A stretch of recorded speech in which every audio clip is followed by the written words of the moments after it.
Hello everyone, Play-Doh here, and today we'll be going over our 100% success rate with practice Lilith guide for Season 1 for Bonespear Necromancer. The new changes to this build is the addition of the Malignant Hearts and the use of Bone Prison, which we'll go over in just a bit. Note that you can still do this fight without any of the new Malignant Hearts with the same exact steps, as we'll show an example of this a little bit later. I hear a lot of people saying that this fight is RNG and it's not consistent, and that's cap. This fight is very telegraphed, and if you follow these instructions with a bit of practice, you'll get it to near 100% consistency. That said, I'm also doing free UberLilith carries with the Lilith's Doom title. Yes, you can still get this title in carries daily at my twitch.tv/PlayDohBear, so come grab one while it's still hot, or to ask any questions about this fight. To start off, let's cover the skills we'll be using. Bone Splinters are used to get our essence back and extra damage reduction thanks to the Might aspect. Corpse Tendrils is here for our massive damage and crit chance boost thanks to the Grasping Veins aspect. Blood Mist is used to become immune during the fight. Corpse Explosion is used to stack our Flesh Eater bonus as well as get 6 essence back per corpse we pop thanks to the Grim Harvest node on our skill tree. Bone Prison is used in Phase 1 to get 25 essence back. Okay, pause for a bit. A lot of you might be asking, what the heck, Play-Doh? Why even use Bone Prison if you're only trying to get 25 essence back? Doesn't that seem not worth it? Wrong. Without this 25 essence back in Phase 1, the fight becomes more inconsistent, as remember, we always want to be at max essence when we go for the burst. More max essence means more crit chance and damage. Then we have Bone Storm. We'll swap to Bone Storm for the second phase, and lastly, we'll be using Bone Spear for our DPS. Now for our gear. The full gear with the exact stats, skill tree, and Paragon board will also be in the video description below via the Max Roll D4 planner. For our helmet, we're using Deathless Visage, and we're going to be putting rubies in all of our sockets for armor. For our chest, we're using one with all damage stats in all stats, intelligence, bone scale damage, and damage. You can also swap out all stats for something like physical damage if you want. The aspect we're using here is Disobedience for the extra damage reduction when she jumps close to us in Phase 1. For gloves, we have attack speed, crit strike chance, 4 ranks to bone spear, and a lucky hit to restore primary resource. Attack speed is my preferred over crit damage with bone skills, as it does result in higher damage in this fight. We also have so much crit damage that another 20% is pretty negligible. We have Serration aspect here. For our pants, we go full damage reduction with damage reduction from distance, total armor, and damage reduction from close. The aspect we're using here is Might for the additional 20% damage reduction when we use our Bone Splinters. This is helpful when Lilith comes into melee range for just a bit in Phase 1. For our boots, we're running 4 ranks to Tendrils, which really helps with our cooldown, and I would not recommend this fight without it. Movement speed, which is not necessary, and you can replace it with something like all stats or damage reduction while injured, essence cost reduction, and intelligence. The aspect for our boots doesn't do anything for the fight, but we just slapped on Windstriker. As for our amulet, we have 3 ranks to Evulsion, and you can also get away with 3 ranks to Compound Fracture, damage, intelligence, and essence cost reduction. You can substitute damage and intelligence for any other damage stat, for example, like damage with bone skills. Ranks to Evulsion and essence cost reduction are mandatory. The aspect we're using here is Grasping Veins for the increased crit chance and crit damage. For the Malignant Heart we are using is the Dark Dance. For ring number 1, we have Vulnerable Damage, Crit Strike Damage, Max Essence, and Crit Strike Chance. We're just running the Codex Exposed Flesh here with the Tempting Fate Heart. For ring number 2, we have the exact same stats and running the Intercom aspect. As for our heart, it is the season of the Barber, so we're running the Barber. Note that we are running a lower Barber at 2.5 seconds. The reason for a low Barber duration is that timing matters a lot in this fight and allows us to nuke her HP fast enough to avoid certain bugged interactions and the fat boy minions that she spawns. More on this later during the step-by-step. The sweet spot, in my opinion, for Barber for the Lilith fight is anywhere between 2.3 to 2.5. I'm sure you can go a little bit lower and it'll be just fine, but please don't go any higher than 2.5 as the timing is already very tight on the second phase. For our weapon, we have a 2-handed sword with crit strike damage, core skill damage, intelligence, and vulnerable. The aspect we're using here is splintering. Heading to our sacrifices, we have Skirmisher for the extra crit chance, Cold for the extra damage to vulnerable, and Iron for the extra crit damage. Here's a quick look at our skill tree. I will not be going over any of this in great detail as it is pretty straightforward, and remember, the full build guide is linked in the video description down below. Let's now head over and take a quick look at our Paragon board. Make sure you order your Paragon boards correctly, otherwise you will lose out on the rare node bonuses. This is due to the requirements for the rare node bonuses increasing as we add more boards. Here is the order we want. Our starting board is going to have Sacrificial, then we head into Bone Graft second and pop in Exploit. Our third board is going to be Scent of Death, where we slap on Imbiber.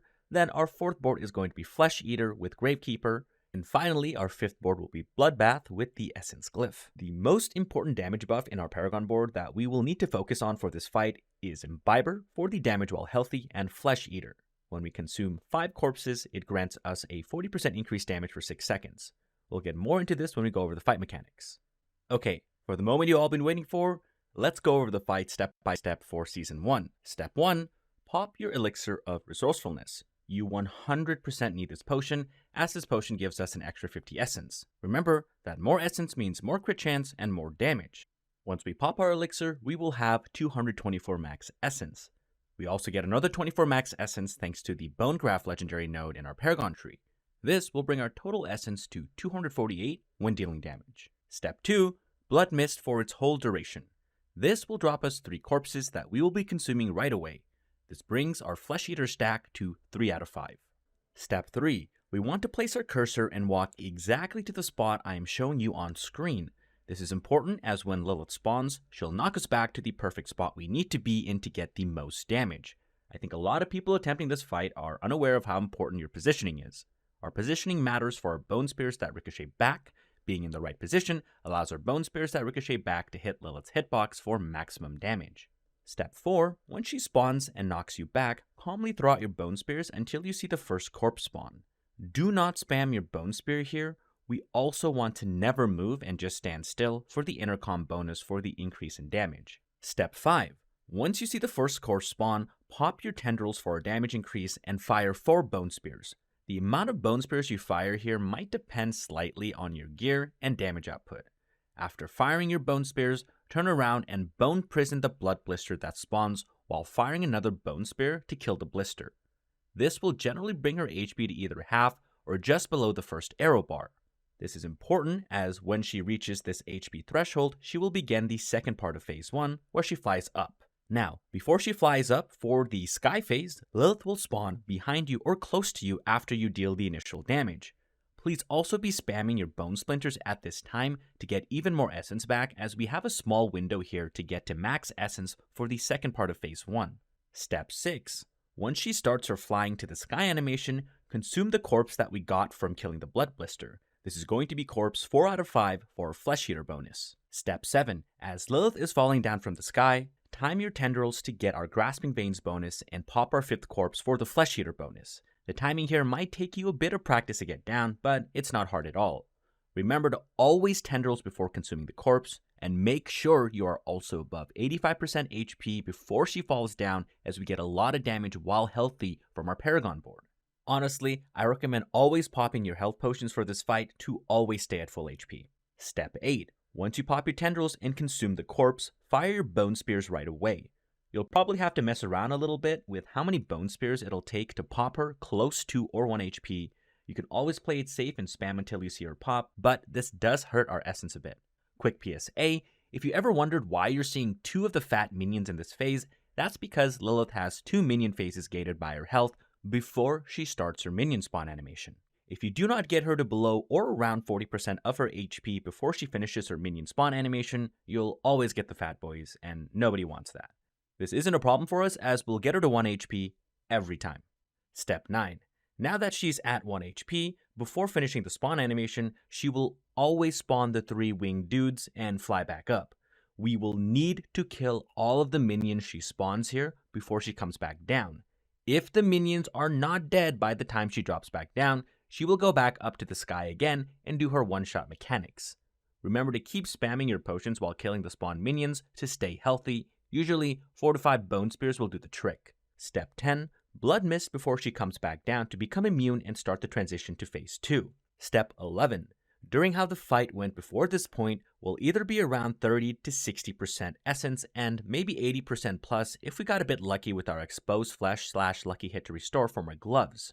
If Lilith doesn't kill all the blood blisters that she spawns, we can use Bone Splinters on them to get some essence back. Just make sure you kill it before it explodes and one-shots you. You can also take this time to consume up to 9 corpses to get some essence back thanks to Grim Harvest from our skill tree. I do not recommend consuming more than 9 though, as we will need to stack back up to 5 corpses to nuke her right away at the start of phase 2. With the amount of times I've fought her, 9 seems to be a good number while still keeping at least 5 additional corpses to stack up Flesh Eater again. When we consume the around 9 corpses initially to get our essence back, we will go into the 6-second damage window of Flesh Eater. Don't worry about this, as we will have plenty of time to stack it back up to 4, then pop our 5th to nuke her to 1 HP as she spawns. Step 12. Position yourself exactly where I am pointing and then just stand still for intercom.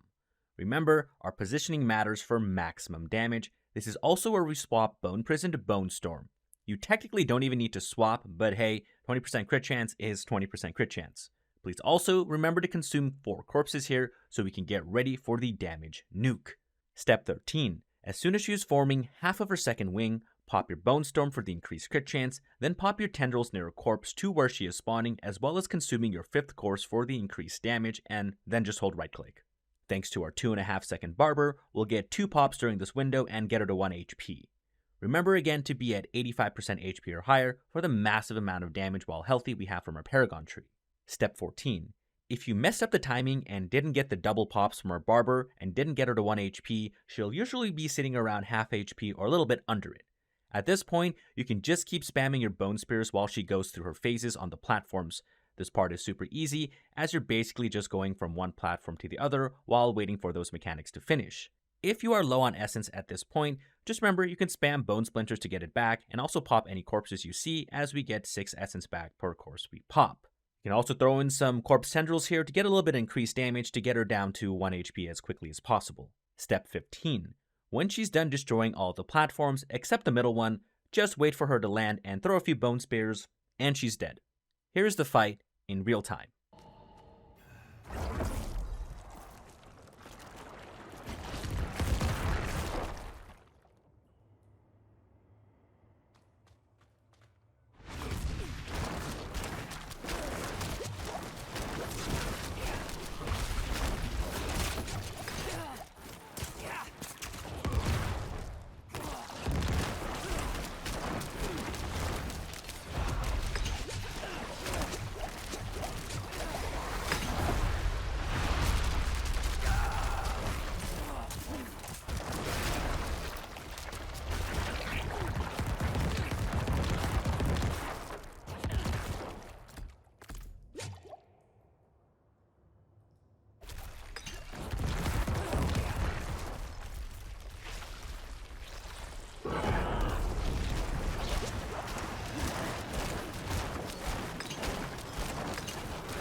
Hopefully that was helpful for everyone.